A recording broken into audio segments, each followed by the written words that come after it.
think HSP27 as a therapeutic actually is quite exciting because it's not an unusual target that we're hitting. We're going after hardening of the arteries, but the mechanisms of hardening of the arteries with the inflammatory components are the same mechanisms that might be involved in atrial fibrillation.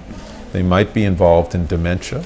In fact, when we first became involved in this study of this protein, it was through collaborations with neuroscientists who were showing that HSP27 would protect against brain injury after a seizure or a stroke.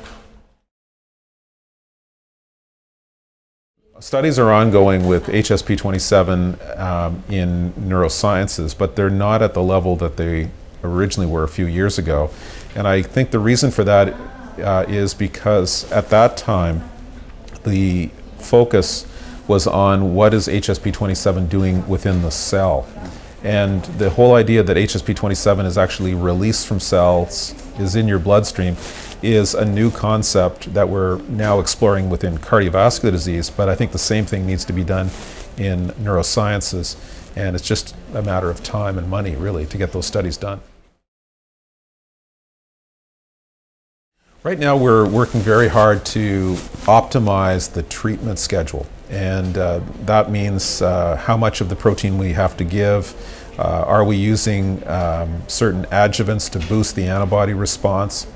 And these studies have taken a bit longer than we expected, largely because the tool to measure the blood levels of HSP27 was what is called an ELISA, which is an enzyme-linked immunosorbent assay, where you actually detect the protein.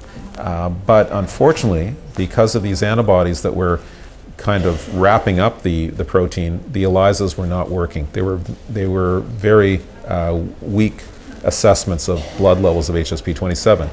We've used a different technique involving mass spectrometry that allows us to chop up the antibody that's around the protein and get at the protein underneath it.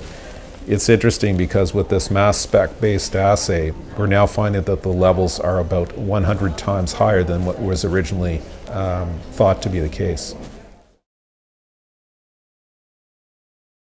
Well, I think the next steps for preclinical involve larger animals. So we will be moving from mice to rabbits and probably primates in the next year or two.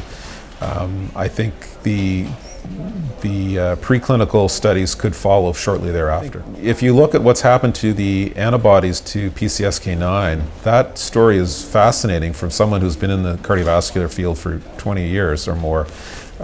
The way that those monoclonal antibodies have been developed and brought to the market is just mind-boggling. So I think we're realizing the need to step up treatment, and we're also finding significant shortcomings with statin therapy, both in terms of what it can do and also the side effects. So we would like to see this therapy move ahead quickly. And it's not just for the everyday patient or the woman post-menopause. There are an increasing number of patients that have genetic predisposition towards high cholesterol levels that we were not recognizing before. And now that we're using genetic testing more often, we're recognizing these patients, and those are the ones that are at risk.